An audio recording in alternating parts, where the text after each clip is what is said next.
4 días que he estado con Sam en Marruecos y le he contado muchos secretos. Y ahora digo yo, madre mía, lo que va a soltar en la próxima en Argentina. Ahora, tengo que hacer una confesión. No quiero romper el hilo que ha comenzado David, ha continuado Sam, y debo decir que soy madridista y quiero dar palabras de ánimo a los madridistas de esta iglesia porque sé que sufrís persecución. Y quiero respaldar al hermano David. Hermanos, si hace falta en ese proceso de santificación llevar blaugrana, llevadlo. Porque de acuerdo a las Escrituras, en Apocalipsis 7, creo que vamos a ir vestidos de blanco durante toda la eternidad. En nuestra glorificación iremos vestidos de blanco. Así que lo dejo allí. Quiero ir al libro de Tito.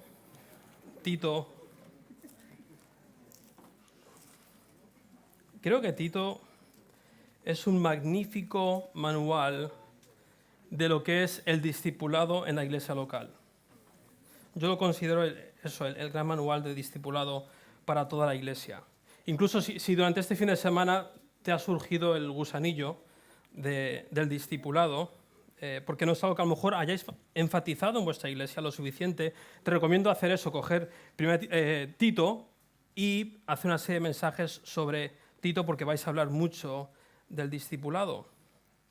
Y durante esta sesión me gustaría recorrer parte de Tito para hablar de el liderazgo y la iglesia local y el discipulado. Ahora, para empezar, quiero dejar unas cosas claras sobre el libro de Tito porque nos van a ayudar a progresar por este libro. Para empezar, el libro de Tito fue escrito ¿a quién? A Tito. ¿Y quién era Tito? El líder de la iglesia en Creta, ¿no? Así que si estás aquí hoy y eres un líder de la iglesia, un pastor o un anciano, te pido que te pongas de pie. Ponte de pie. ¿No hay pastores ni ancianos en esta iglesia? Bien. Quiero saber a quién voy a disparar durante esta ponencia. No te sientes todavía, cobarde.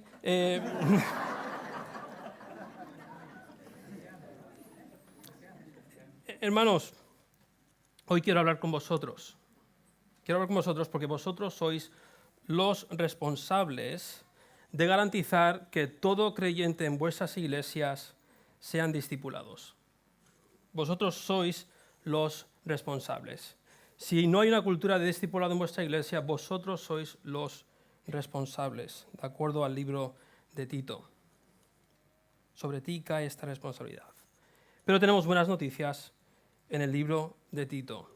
Y de la misma manera que el hermano Sam nos ha dicho que nosotros lideramos en confesión, es decir, a medida que nosotros creamos una cultura de confesión como líderes, eso va recayendo sobre toda la iglesia. Lo mismo decimos de discipulado. Cuanto más ejemplo de discipulado demos nosotros como líderes, más discipulado existirá en la iglesia local. Así que os podéis sentar.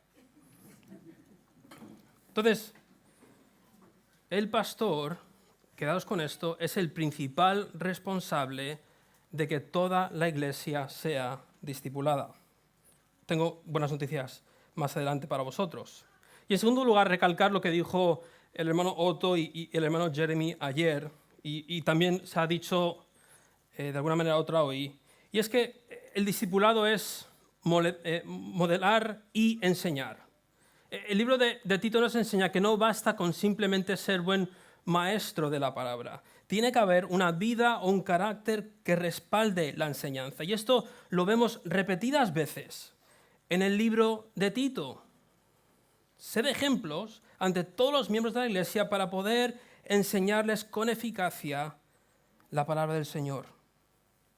Entonces, el discipulado es más que una enseñanza, una ponencia. Es el vivir una vida en proceso de santificación abiertamente ante otros creyentes para que no solamente puedan escuchar la palabra, sino que puedan sentir, seguir un ejemplo de que es un seguidor de Cristo.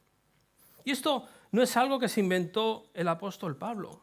Esto es algo que desarrolla el apóstol Pablo en base a la vida de Jesús. Jesús no solamente enseñaba a sus discípulos cómo orar, sino que él mismo les enseñaba que era un hombre de oración.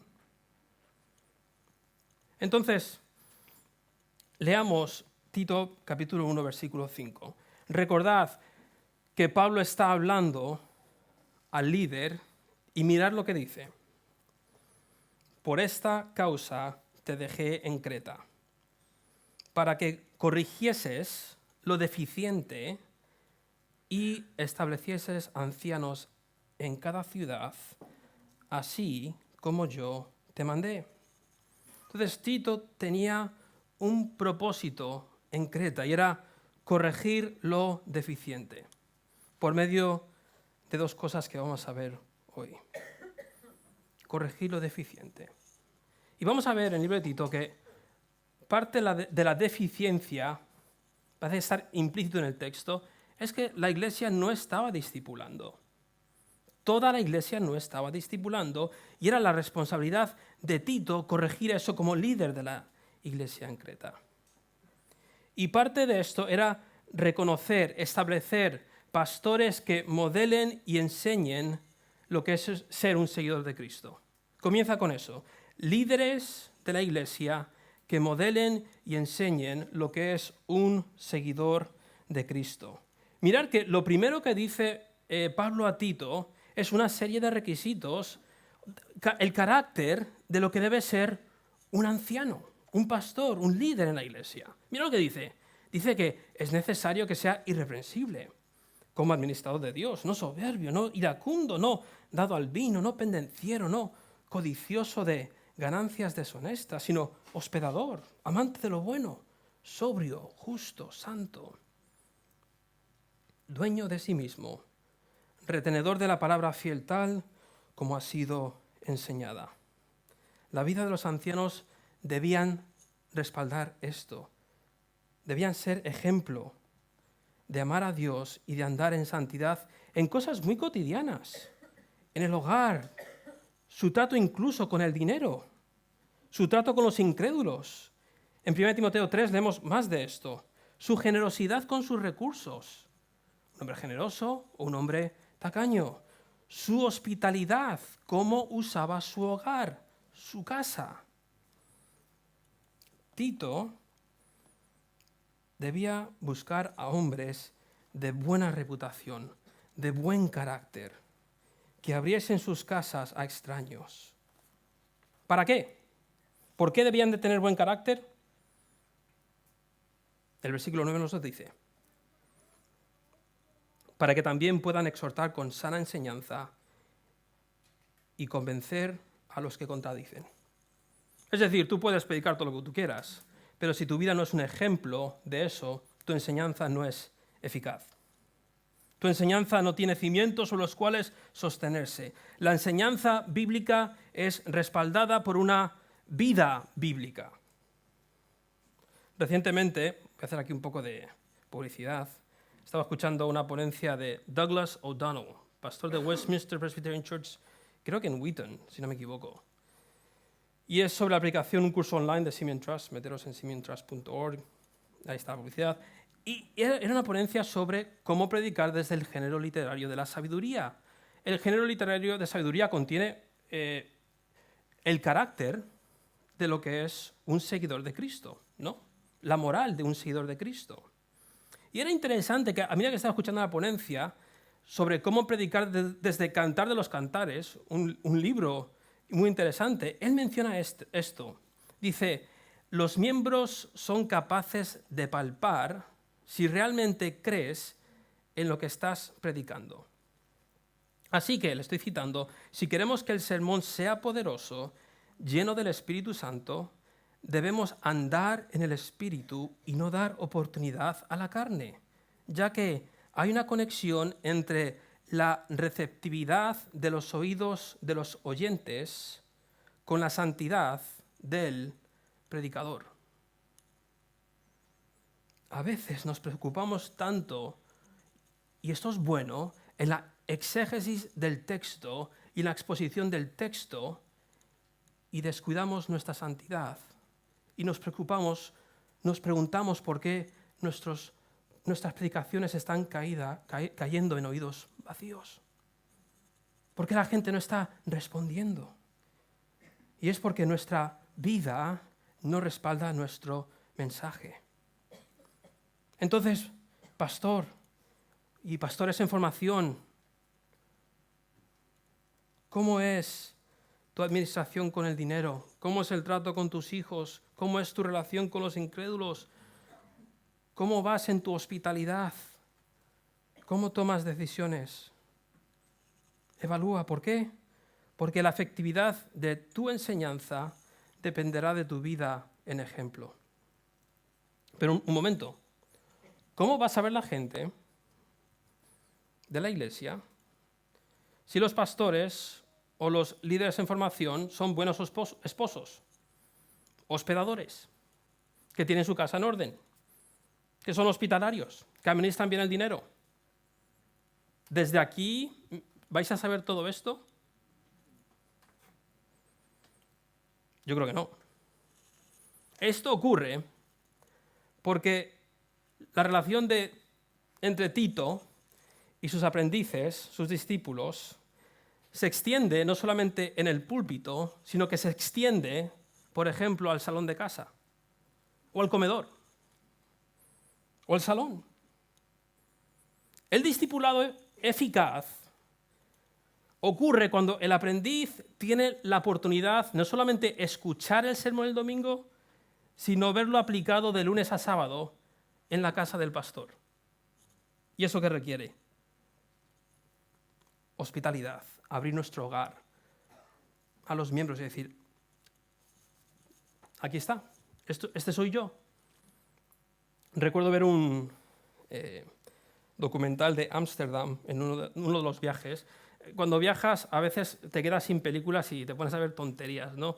Y me dio por ver un documental de Ámsterdam, ¿no? Que Ámsterdam es una tontería, pero bueno, no solo ver ese tipo de cosas. Y era interesante porque hablaban de los calvinistas conservadores de Ámsterdam hace unos siglos y cómo ellos a propósito construían unas inmensas ventanas que daban a la calle sin cortinas. Y el propósito era que ellos querían que la gente pudiese ver que lo que predicaban en la calle podían verlo en sus casas. Interesante. Y eso es lo que vemos aquí. Como líderes, vivir de tal manera, con las puertas abiertas para decir, discípulos, esto es una vida de un seguidor de Cristo.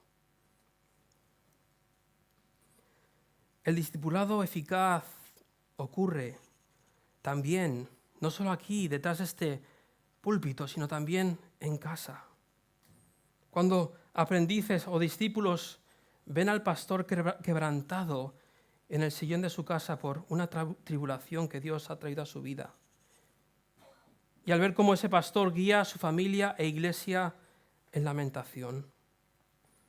El discipulado ocurre cuando los pastores hacen buen uso de los recursos que Dios les ha dado y se sientan con maridos de la iglesia y les enseñan cómo administrar correctamente su dinero también. El discipulado ocurre cuando el pastor es criticado justa o injustamente y el pastor, en vez de responder en ira, responde en confesión o en templanza. El discipulado ocurre cuando el pastor es hospitalario con su hogar, utilizando comidas, cenas, para hurgar en los corazones de miembros en pecado y llevarles al arrepentimiento. Eso me ha ocurrido múltiples veces. Estás comiendo con hermanos y no sé el efecto de la comida en la confesión, pero es maravilloso a veces, ¿no? Y puede ser una transición muy buena, ¿no? ¿Qué tal el gazpacho? Pues un poco amargo, como tu vida, hermano. Puedes... Es increíble. Pero son en estos momentos de discipulado, en el hogar. Es que lo vemos en la vida de Jesús.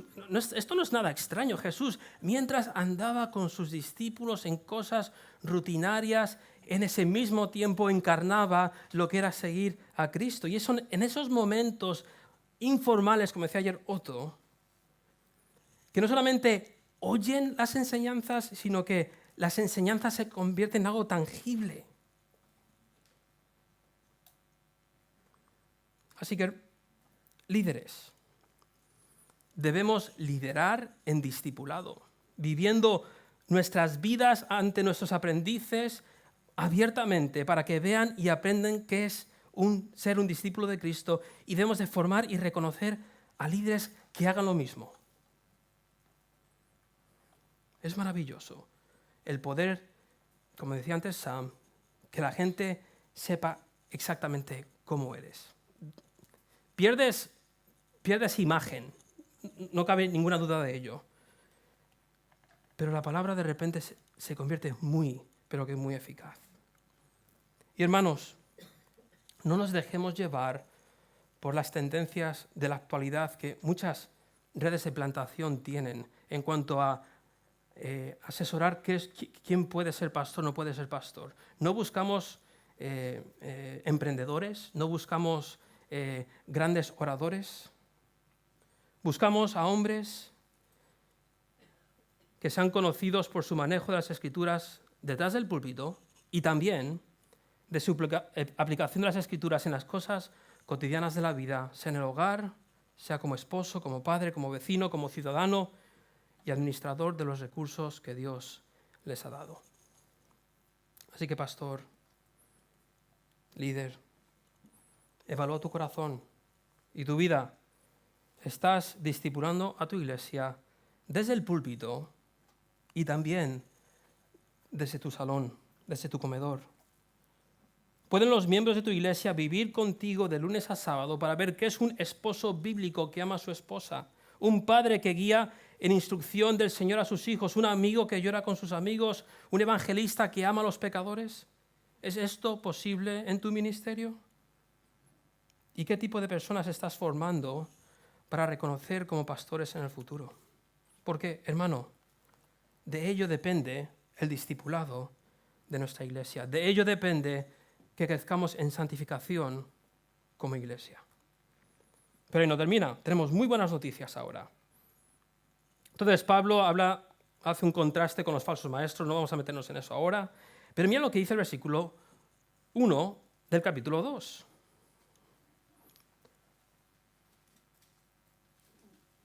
Pablo insiste a Tito con este tema de discipulado. Dice, pero tú habla lo que está de acuerdo con la sana doctrina, que los ancianos sean sobrios, serios, prudentes, sanos en la fe, en el amor, en la paciencia. Las ancianas, asimismo, sean reverentes en su porte, no calumniadoras, no esclavas del vino, maestras del bien.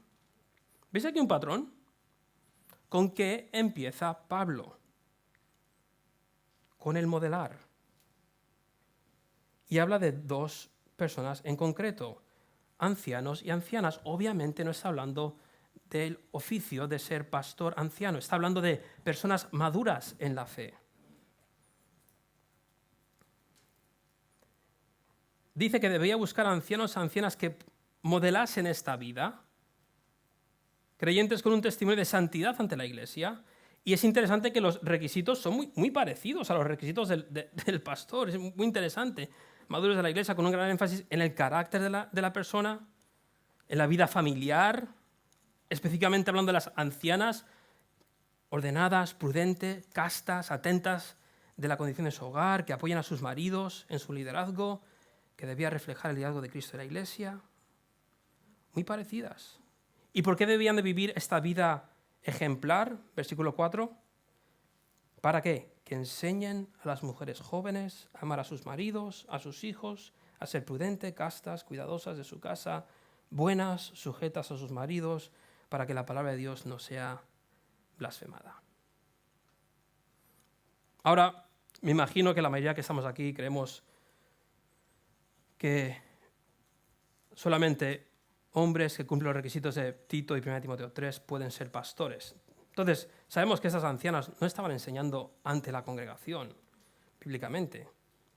¿dónde ocurría esta enseñanza de amar a los maridos e hijos? De cuidar de sus casas, de enseñarlas cómo cuidar de sus casas y cómo amar a sus maridos. Obviamente no ocurría en la congregación de la iglesia. Seguramente que esto ocurría fuera y probablemente ocurriese en hogares. A medida que las mujeres jóvenes observaban cómo estas ancianas, estas creyentes maduras, cuidaban de sus maridos e hijos en casa. A medida que veían el ejemplo de estas mujeres ancianas, las jóvenes podían ver respaldado lo que se enseñaba desde la congregación. Como con los pastores, los ancianos, los creyentes maduros de la iglesia tenían que ser ejemplos para poder discipular eficazmente. Y no solamente ellos. En el versículo 6 anima a más personas. Dice, exhorta asimismo a los jóvenes que sean prudentes, presentándote tú, como joven, en todo ejemplo de buenas obras, en la enseñanza mostrando integridad, seriedad, palabra sana y reprochable, de modo que el adversario se avergüence y no tenga nada malo que decir de vosotros. Ancianos, ancianas, jóvenes, discipulando a la iglesia. Entonces aquí vemos un modelo de discipulado. El líder debía buscar a creyentes maduros, ancianos, ancianas y jóvenes que se discipulasen entre ellos mismos. Así que esas son buenas noticias, hermanos. Este concepto de discipulado, esta realidad, esta obligación de discipular no cae solamente sobre nosotros los pastores, sino que somos mandados aquí ¿a qué? A delegar el discipulado ¿a quién? Ancianos, ancianas y jóvenes maduros que puedan discipular a otros. Hermanos, muchos de nosotros estamos quemados en el ministerio porque queremos ser los únicos que discipulamos. No queremos perder el control, ¿o no? Queremos ser el salvador de todos los miembros. Queremos solucionar los problemas de todos los miembros y nos estamos desgastando y al mismo tiempo quemando nuestras familias. Hermanos, buscad a hermanos y hermanas maduros en la iglesia que puedan colaborar contigo en esta labor de discipulado. Debes de tú, como responsable y líder, crear un ecosistema, una cultura de discipulado. Tú debes liderar con tu ejemplo y enseñanza y debes buscar hermanos que te ayuden con esto. Así que os voy a dar algunas aplicaciones prácticas sobre cómo empezamos a liderar en discipulado y delegar esto a la iglesia local. Número 1, algo que debemos de cambiar en nuestras mentes es que nuestro hogar deje de convertirse en una especie de fuerte donde protegemos a nuestra familia y debe convertirse en un centro de operaciones de discipulado. Nuestros hogares deben de convertirse, estamos en guerra, ¿vale? Esto es una guerra espiritual en la que estamos. Y cada hogar es un centro estratégico donde gente es discipulada. Así que asegúrate, líder, que no solo las personas escuchan tus sermones el domingo, sino que pueden ver esas aplicaciones en tu hogar día tras día. Como dije antes, utilizas comidas, cenas, estas oportunidades para enseñar e instruir a creyentes. ¿Cuántos jóvenes de mi iglesia han venido a cenar a casa?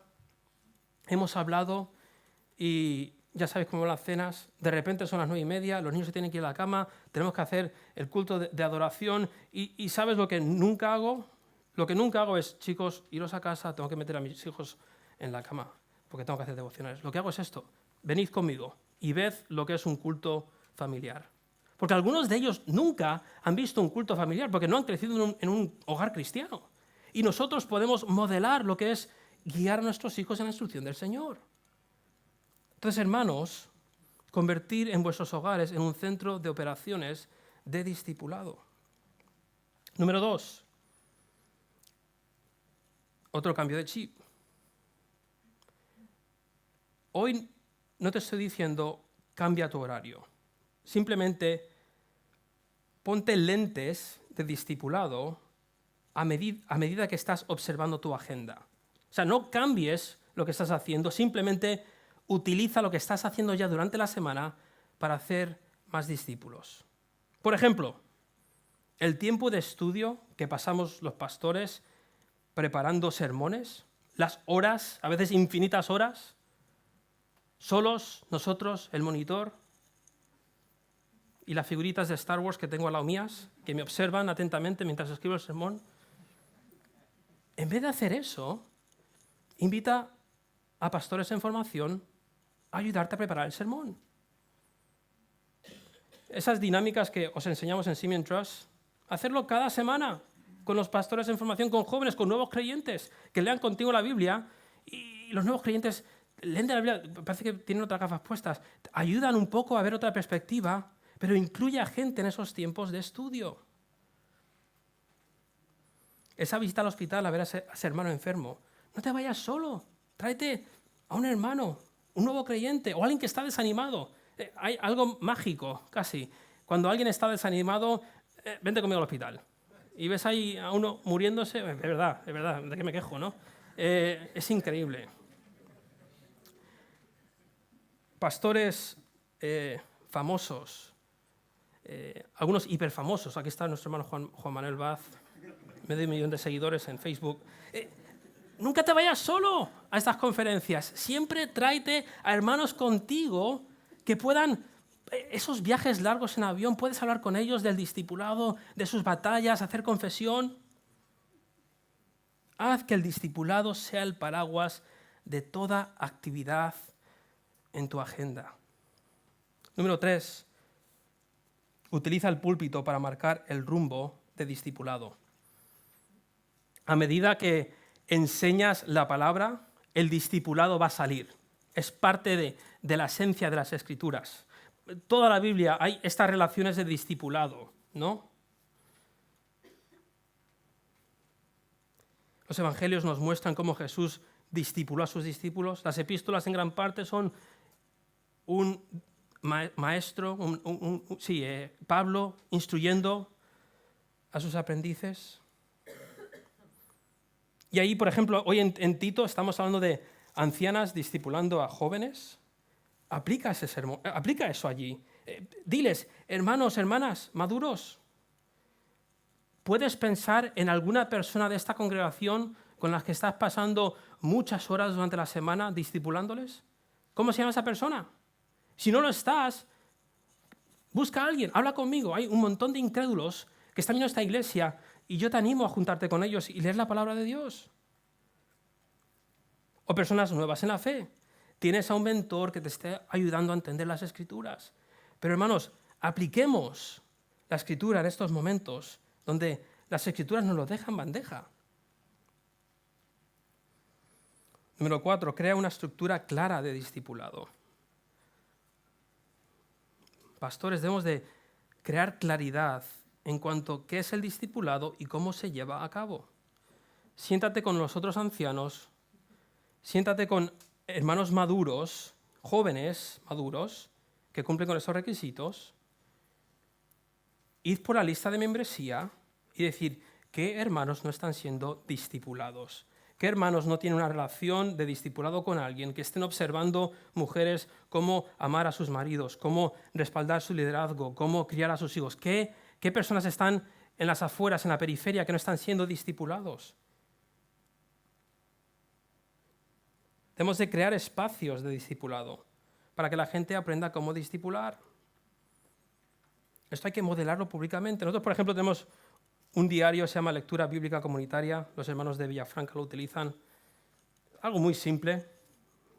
6 personas son parte de un grupo de WhatsApp, tienen un diario donde leen las Escrituras y cada día escriben en 4 cuadros.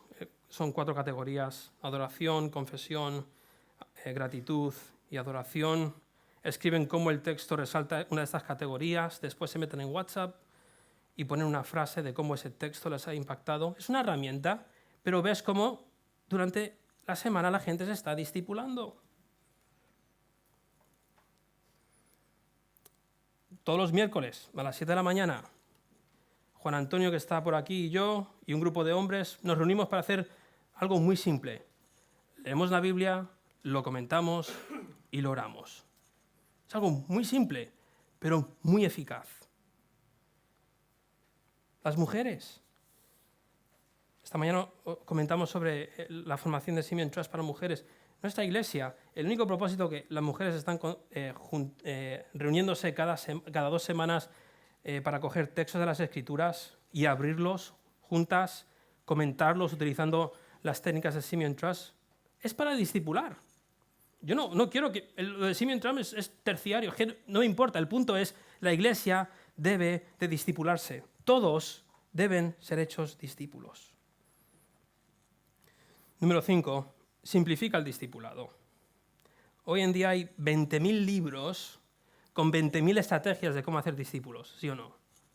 Flechas, círculos, fases, fase 1, fase 2, fase 3. Y realmente confunde a la gente. El discipulado es muy simple.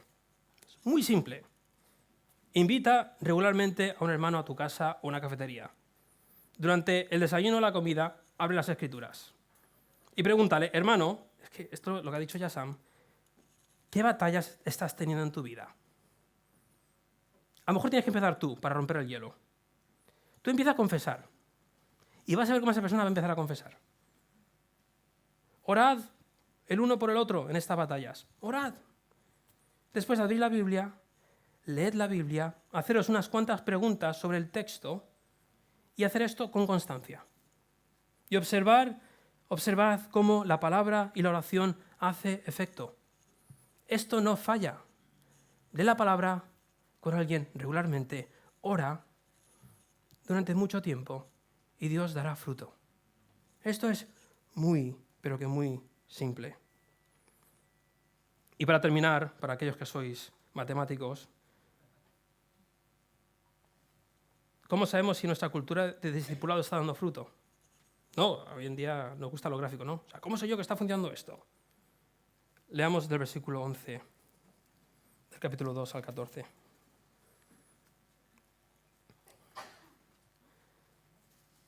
Dice, porque la gracia de Dios se ha manifestado para salvación a todos los hombres, enseñándonos que renunciando a la impiedad y a los deseos mundanos, vivamos en este siglo sobria, justa y piadosamente, aguardando la esperanza bienaventurada y la manifestación gloriosa de nuestro gran Dios y Salvador Jesucristo, quien se dio a sí mismo por nosotros para redimirnos de toda iniquidad y purificar para sí un pueblo propio, celoso de buenas obras.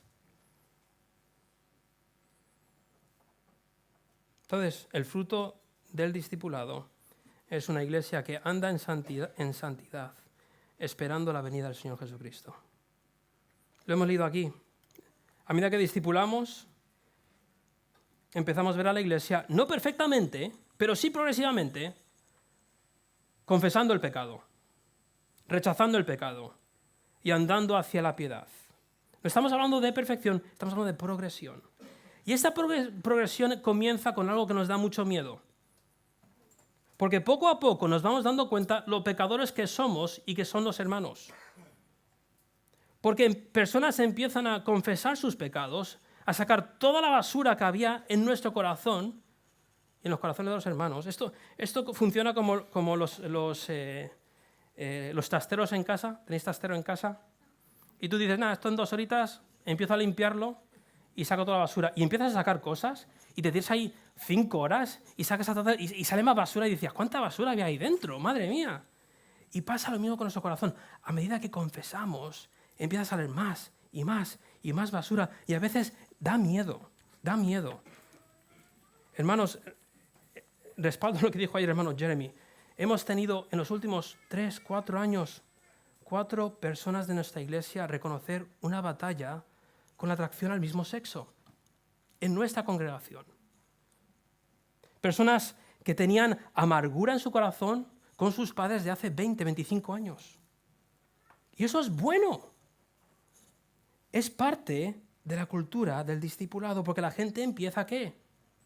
Rechazar, renunciar la impiedad y los deseos mundanos y empiezan a vivir en este siglo sobria, justa y piadosamente. Así que a medida que sacamos este pecado a la luz, empezamos a dejar que la Biblia leída en relación de discipulado empieza a matar este pecado. Empezamos a ver cómo maestros enseñan a aprendices cómo matar este pecado y cómo vivir en santidad. a medida que confesamos lo rotos que estamos y empezamos a descubrir la profundidad y amplitud del Evangelio de Cristo. Lo acabamos de cantar. Esta gracia más grande que mi maldad. Cristo vino para redimirnos de ¿cuánta iniquidad? ¿Toda iniquidad? Hermanos, no tenemos que tenerle miedo a la confesión. Lo que nos para a vivir vidas abiertas es la preocupación que la gente descubra exactamente lo que somos. Es fácil estar aquí el domingo, escuchar un sermón y después cerrarnos en casa, bajar las cortinas para que nadie nos vea. Y nosotros podemos, como ha dicho Sam, seguir en nuestro pecado sin que nadie nos descubra. El abrir las cortinas, las ventanas, las puertas, implica que la gente nos va a conocer. Pero no tengamos miedo, porque Cristo vino a redimirnos de toda iniquidad y por purificar para sí un pueblo propio, celoso de buenas obras. Hermanos protestantes, reformados, no tengamos miedo a esta palabra, buenas obras. El discipulado crea que buenas obras, gloria a Dios. Celoso de buenas obras. Así que el resultado será confesión, restauración y un celo santo por buenas obras. Pero para ver esto, hermanos, necesitamos discipulado. Queremos las buenas obras, queremos la restauración sin el trabajo duro del discipulado. Porque el discipulado es asqueroso, te pringas las manos semana tras semana. Pero no hay santificación sin discipulado. No hay confesión y restauración sin discipulado. No hay rechazo al pecado sin discipulado. Y no hay buenas obras sin discipulado. Así que, hermanos, versículo 15. Líderes, escuchad esto con claridad. Esto habla y exhorta y reprende con toda autoridad. No tengamos miedo. Nadie te menosprecia. Vamos a orar.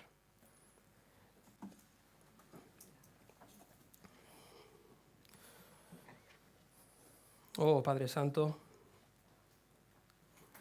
tú eres Dios Todopoderoso. Nunca, Padre, podremos acercarnos a ti aparte de la persona de Cristo. Y gracias por ello. Padre, tú conoces mi corazón. Cuánto me preocupa mi imagen, cuánto me preocupa que la gente se piense que soy un buen marido, un buen padre, un buen pastor.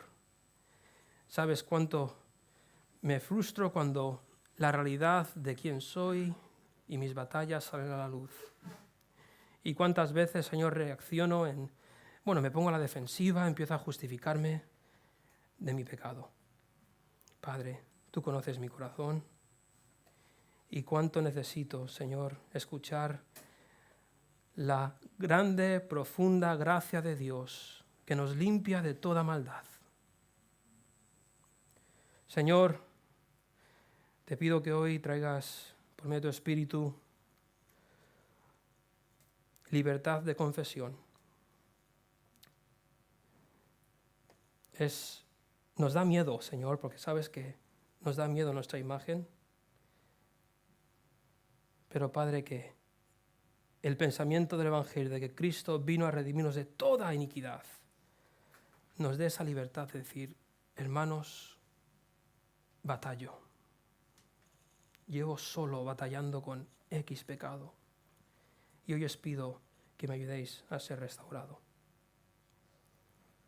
Te pido que, como pastores, nos ayudes a perder el miedo, a perder el control, Señor, a recordar que tú eres el gran pastor, que tú eres quien estás creciendo en nuestras iglesias y que tú nos has mandado en Tito a delegar en hombres y mujeres maduros esta labor de discipulado. Y te pido, Padre, que levantes a líderes en nuestras congregaciones, que a lo mejor no tienen el llamado a pastorear, pero sí tienen un llamado a ayudar en esta labor del discipulado. Gracias, Padre, por tu palabra.